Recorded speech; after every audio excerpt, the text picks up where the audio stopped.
nói chung trong này là phải một lần đây là nó mà em sao mà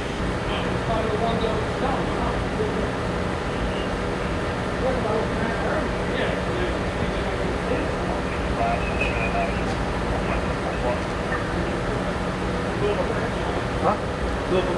¿A dónde vive? A 23, 65. ¿Tiene ID? Pues venga, yo lo camino. Pero no puedo regresar.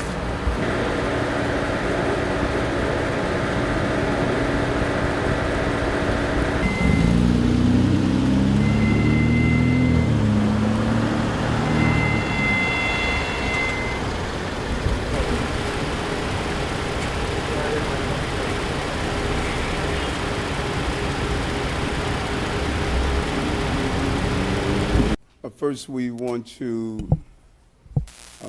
just thank our officers tonight for taking a gun off the street, for doing their job, for doing it in a professional manner that we expect, using the proper police tactics to apprehend a known dangerous person in this community. And I think it's crucial to highlight this individual just was placed on probation for possession of a gun in December. January, he's back in possession of a gun. Something is wrong with that. We are making tactical errors on preventing the law enforcement communities from being able to rid our communities of guns. That's unacceptable. There is a clear signal on the streets that it is all right to carry a gun in the city of New York. He was arrested at 14 years old for being in possession of a gun. At 16, he's arrested again, and this time he discharged the gun. What is it going to take? What is it going to take before we finally realize that we are endangering the lives of children by allowing children to carry guns that they are using on children?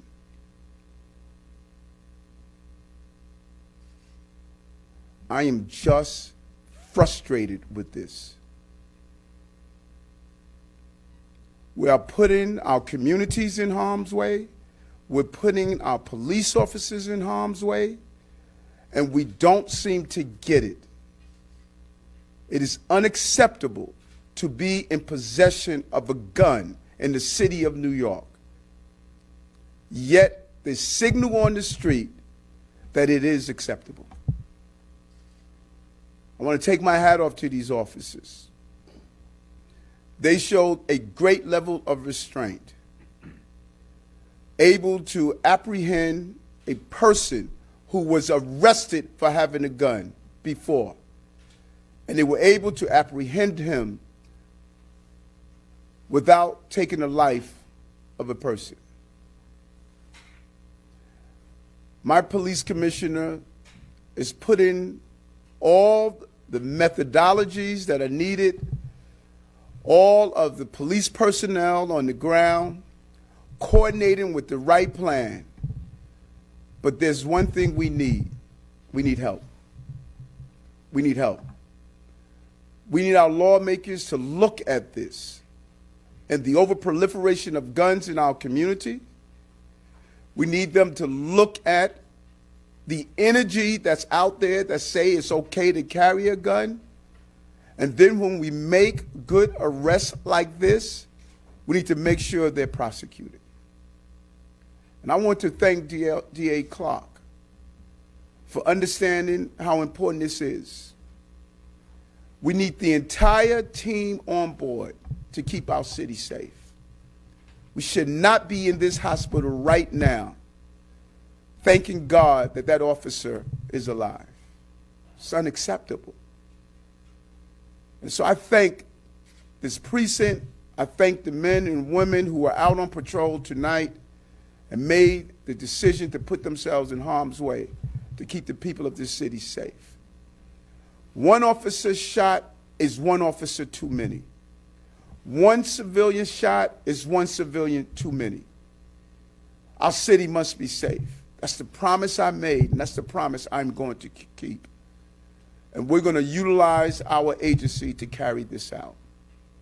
But we do need help to bring this city back to a safe city. I want to turn it over to the police commissioner. But again, we want to thank our police officers for the job they did tonight. And visiting that officer, lying in that bed, a gunshot wound to his leg. Just a few weeks ago, visiting an officer who was shot in the head.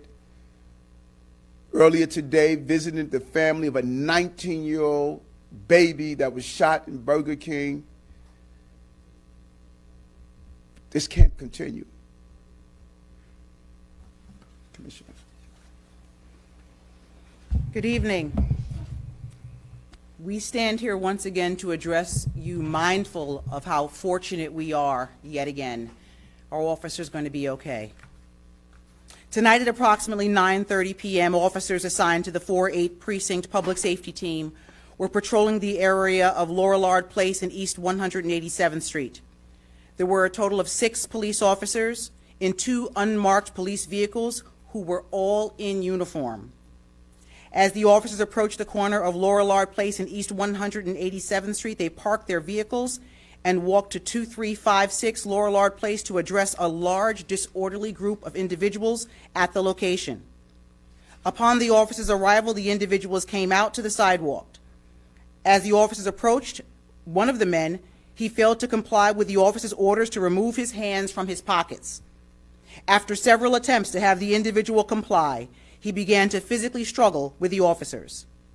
At this point, there was a single round fired from the suspect's firearm that struck the suspect in his left groin area and then exited the suspect and struck the officer in the right leg. The officer and suspect were transported to this hospital by police vehicles, both with non-life-threatening injuries. I have watched the officers' body-worn cameras and their firearms have been inspected. At no time did any officer fire their weapons. The perpetrator is a 16-year-old criminal group member, and our officer who was injured is a 4-year veteran. Tonight is yet another example of how quickly incidents can escalate and how our officers risk their lives to keep this city safe. I've been privileged to lead the NYPD for 18 days, and it is the second time I've had to come to the hospital for an officer shot. It underscores that there are too many illegal guns on the streets of New York City, and all too often, those who are carrying them are young. A tragic issue the NYPD, alongside the mayor, is tackling head-on. I want to thank Dr. Patty and the incredible medical staff at St. Barnabas Hospital for their work, and I'm going to turn it over to the Chief of Detectives, James Essick, for details. Thank you, Commissioner, Mr. Mayor. Just like to give a brief overview of the investigation where we stand before I take questions.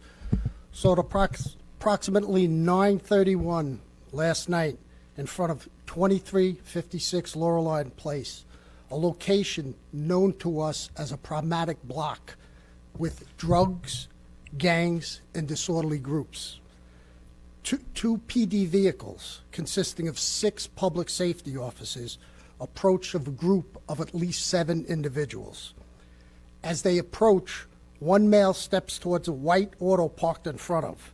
As he moves towards the car, he puts his hands in his pockets and repeated commands to show his hands are ignored. A struggle ensues and one shot is fired.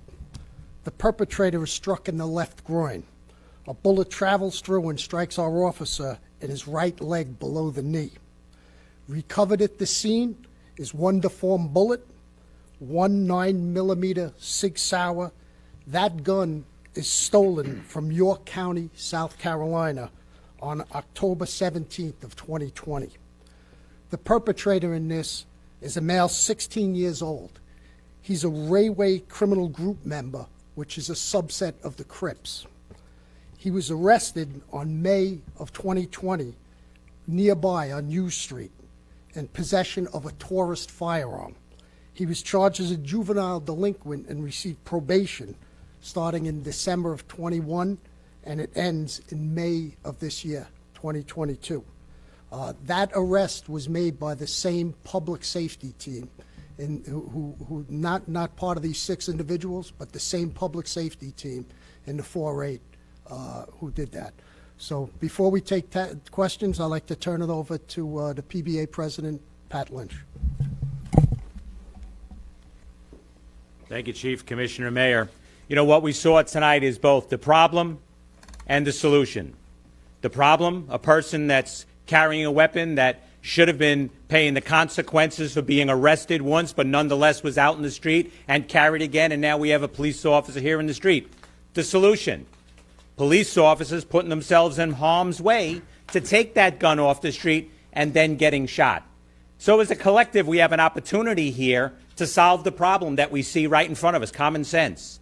Let's make the laws where there's consequences for carrying a gun. Let's give the prosecutors what they need so they can go before the judge and solve this problem. The police officers, the tools that we need to do this job. It can be done, but that collective doesn't just mean all of us up here. It means all of you out on your couches, at your work, riding the subway. We need you to demand that we get these laws that we need to do the job. We've been here before. We all started today in St. Patrick's Cathedral, where we were there memorializing a hero police officer, Stephen McDonald, who was shot 30-some years ago, was paralyzed for 30 years before he died of those line-of-duty injuries. Back then, we learned a lesson, and we said this can't happen, and we changed it, and we took our streets back.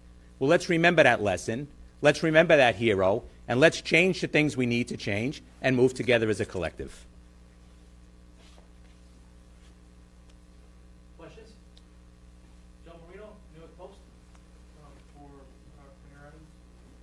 Mr. Mayor, particularly in the Bronx, over the past year, we've seen 16, 17-year-olds arrested with guns. And as the police can take people out of operation, you can make arrests, take that individual off the street and confiscate the gun. When they get into the courts, those cases are diverted usually to family court or youth court under the state's bail reform law. And it leads to the same outcome, where you see the juvenile offender go back to the same neighborhood or the same set of circumstances that has fostered that predilection for carrying guns. How do you solve for that without the help of the state legislature? It's a real challenge without the help of lawmakers in Albany. And the goal is to tweak the law in the right places. Anytime there's a gun involved, we have to look at that in a serious fashion, and now we're not doing that. That is the focus area, the gun. And we can't treat gun crimes as any ordinary crime. The theme that the gun must be exposed is the wrong direction. Other parts of raise the age we must look at. I believe now is an opportunity based on the data that we have recovered and based on the incidents to sit down and have an intelligent conversation of how do we keep our city safe. If the goal is to protect young people, then we need to be protecting the young people who are the victims of these levels of violence. Because if we don't, we're just going to continue to have the faucet running, and the officers are on the street with their cups running over with gun violence. To follow up to that, you mentioned that this individual was a member of the Railway crew. Yes, the Railway crew. It's a subset of the Crips. And is this part of a larger dispute in the confines of 484 between Railway and Gun? Yes, you're going back to last summer. Railway, Third Side, Sev Side, Crip sets fighting the Bloods in the Bronx. I think we had If you recall, during the summer, late last year, 3 homicides of young individuals, 13-year-old, 16-year-old, 19-year-old, all part of this ongoing violence up there.